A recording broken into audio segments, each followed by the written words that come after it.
मैं हूं Anshuman. Crypto counter पर आपका स्वागत है। क्रिप्टो बाजार बेताबी से फेट के बैठक के नतीजे का इंतजार कर रहा है, जो भारतीय समय के अनुसार आज रात आएगा। इधर कुछ नए बिटकॉइन और आल्ट कॉइन ईटीएफ भी आ रहे हैं, जिनका बाजार में इंतजार चल रहा है। लेकिन सबसे पहले देखते हैं बाजार का हाल क्या है। बिटकॉइन करीब 116,800 पर मजबूत है। 118,000 का स्तर रेजिस्टेंस है। अगर यहां पर तेजी थमी तो फिर गिरावट 104,000 तक जा सकती है। निकट में सपोर्ट 115,400 का है। बिटकॉइन बाजार को ब्याज दरों में कटौती की प्रतीक्षा है। इधर इथीरियम 4500 के आसपास है, मजबूत है। खरीदार भी डटे हुए हैं, लेकिन 4800 से ऊपर का ब्रेकआउट नहीं मिल रहा है। यहां भी इथीरियम निवेशकों की नज़र फिट की बैठक पर है। सोलाना लगभग सपाट है, 236 237 के आसपास है। 230 और 240 की रेंज महत्वपूर्ण है। वेल यानी बड़े निवेशक अब धीरे धीरे सोलाना के बाजार से बाहर निकल रहे हैं और मुनाफा वसूली कर रहे हैं। मिड कैप टोकन्स में सिलेक्टिव तेजी है, लेकिन वॉल्यूम और प्रॉफिट बुकिंग बढ़ने के कारण सतर्कता जरूरी है। बड़ी संस्थाओं की तरफ अब निगाह रहेगी अगले 2-3 दिनों में। एक्सआरपी और डॉज कॉइन के ईटीएफ जल्द ही अमेरिका में लॉन्च होने वाले हैं, इनको मंजूरी मिल गई है। रिक्स ऑस्प्रे एक्सआरपी और डॉजी के टोकन को रेगुलेटेड इन्वेस्टर्स के लिए उपलब्ध कराएंगे, यानी इनके ईटीएफ में अब सामान्य निवेशक निवेश कर सकेंगे। बिटकॉइन के ईटीएफ और ईटीपी से में इन्फ्लो फिलहाल रुके हुए हैं। ब्याज दरें कम होने के बाद और रीबैलेंसिंग शुरू होने के बाद नया निवेश शुरू होगा। आमतौर पर यह माना जाता है कि फेडरल रिजर्व की ब्याज दर में कमी के बाद क्रिप्टो में नया निवेश आता है, जो कि पिछले रिकॉर्ड बताते हैं। इसलिए यहाँ एक तेजी का सेंटिमेंट बनता दिख रहा है और निवेशक इसका इंतजार कर रहे हैं। रिटेल हिस्से में एक्सआरपी के ईटीएफ और डाजी कॉइन की ईटीएफ को लेकर खासा उत्साह है और सर्च भी दिख रहे हैं। इसके अलावा इथीरियम बग बाउंटी पर भी काफ़ी सर्च है, बाजार में काफ़ी चर्चा है। इथीरियम बग बाउंटी पर क्या हो रहा है, इस पर हम आगे आपको बताएंगे। ज़्यादा फोकस अब आल्ट कॉइन में सिक्योरिटी अपडेट पर है। इथेरियम के $2 मिलियन के फुसाका बग बाउंटी ने डेवलपर्स का ध्यान आकर्षित किया है। इधर मीम ईटीएफ ने, जो कि डाजी कॉइन का ईटीएफ है, उसने एक्स पर पुराने ट्विटर पर धूम मचाई है। बग काउंटी कैसे काम करेगा, इस पर हम क्रिप्टो ज्ञान में चर्चा करते हैं। रेगुलेटरी साइड से माल्टा के रेगुलेटर ने ईयू के उस फैसले का विरोध किया है जिसमें केंद्रीय स्तर पर पूरे ईयू में क्रिप्टो का नियमन या नियंत्रण किया जाएगा। एस्मा के कंट्रोल का विरोध किया है माल्टा ने। माल्टा का कहना है कि केंद्रीकरण ठीक नहीं है, प्रतिस्पर्धा होनी चाहिए। जबकि जो बड़े देश हैं यूरोप के, फ्रांस और इटली, ऑस्ट्रिया, वही चाहते हैं कि क्रिप्टो के रेगुलेशन के लिए केंद्रीय अथॉरिटी बनाई जाए।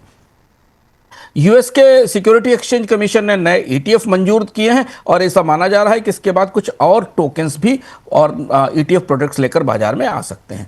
एक्सचेंज और कॉर्पोरेट की खबरों में इथेरियम फाउंडेशन ने अपने चौथे चरण के अपग्रेड से पहले $2 मिलियन के फुसाका बग बाउंटी को लॉन्च किया है और इसमें पहले हफ्ते में ही 2 गुना इनाम दिया गया है। व्हाइट हैट शोधकर्ताओं के लिए इसमें बग ढूंढने का मौका है।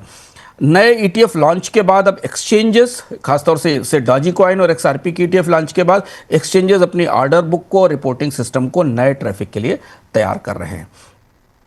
पिछले 24 घंटे में कोई बड़ा डिपैग नहीं हुआ है। प्राइवेसी और कंप्लायंस प्रमुख यूजर थीम बने हुए हैं। किसी गंभीर हैक की सूचना नहीं है। रेगुलेटर अब ईयू में पासपोर्टिंग विवाद और ईटीएफ के लॉन्च के बाद फंड के नए फ्लो पर, नए निवेश पर नजर रखे हुए हैं। आउटलुक और जोखिम की तस्वीर से देखें तो अगले 48 से 72 घंटों में सबसे बड़ा घटनाक्रम फेडरल रिजर्व की बैठक है और जहां से ब्याज दरों में कमी के फैसले के बाद हमें बिटकॉइन और इथेरियम में एक रैली दिखाई दे सकती है। क्रिप्टो बाजार काफ़ी उत्साहित दिख रहा है। अन्य खबरों में इथेरियम का फुसाका अपग्रेड और आल्ट कॉइन के ईटीएफ बाजार को प्रभावित करेंगे। ईटीएफ फ्लो में खासतौर पर जो हाई फ्रिक्वेंसी ट्रेडिंग और ऑर्डर बुक मूवमेंट है, वो भी करीब ध्यान से देखने की ज़रूरत है, क्योंकि ब्याज दरें घटने के बाद बाजार के रुख में और नज़रिए में बदलाव होगा। रेगुलेटरी साइड से ईयू की अथॉरिटी माल्टा, फ्रांस, इटली के बीच जो नया विवाद शुरू हुआ है लाइसेंसिंग को लेकर, उस पर क्या फैसला लेती है, इस पर निगाह रहेगी। इसे लेकर अनिश्चितता बढ़ती दिखाई दे रही है। अब हम आ गए हैं क्रिप्टो ज्ञान पर। ये इथेरियम की बग बाउंटी क्या है? इथेरियम फाउंडेशन हर बड़े नेटवर्क अपग्रेड से पहले, जो कि फुसाका जैसे जो नया अपग्रेड आने वाला है, उससे पहले एक ज़बरदस्त बग बाउंटी प्रतियोगिता चलाता है। इसमें $2 मिलियन का इनाम रखा गया है। इसमें दुनिया भर के वाइट हैकर्स और डेवलपर्स इस पूरे नेटवर्क के, जो कि नया अपग्रेड आ रहा है, इसमें स्मार्ट कॉन्ट्रैक्ट इंफ्रास्ट्रक्चर में जुड़ी खामियां और फीचर्स में सिक्योरिटी के खतरे खोजते हैं। सबसे पहले बताने वाले को बड़ा इनाम दिया जाता है। फाउंडेशन उस बग की गहराई, उसका रिस्क और उसे फिक्स करने की, ठीक करने की लागत के आधार पर $1,000 से लेकर $2,50,000 तक के कैश या क्रिप्टो इनाम में देता है। फुसाका अपडेट के पहले 2 हफ्तों में इनाम 2 गुना मिलेगा और इसलिए दुनिया भर के रिसर्चर्स और हैकर्स, वाइट हैक या इथिकल हैकर्स इथेरियम के इस नेटवर्क, इस प्लेटफॉर्म में खामियों की, बग्स की तलाश में लगे हैं। ऐसा माना जा रहा है कि 200 से ज़्यादा लोग, ग्लोबल रिसर्चर्स, इस बग बाउंटी में हिस्सा ले रहे हैं और ये इथेरियम के इतिहास का सबसे बड़ा बग बाउंटी पूल है। कई बार विश्वविद्यालय, छोटे स्टार्टअप या छोटे देश के सॉफ्टवेयर इंजीनियर भी बग खोज लेते हैं। कई बार हैकर्स पहली बार में $1,00,000 तक जीत चुके हैं। बग बाउंटी दरअसल दुनिया में क्रिप्टो सिक्योरिटी का आईपीएल जैसा है, जहां सबसे तेज, होशियार और ईमानदार खिलाड़ी ही जीत पाते हैं। इथेरियम के इस बग बाउंटी के नतीजे इथेरियम की कीमत को और बाजार में आने वाले नए निवेश को भी प्रभावित करेंगे।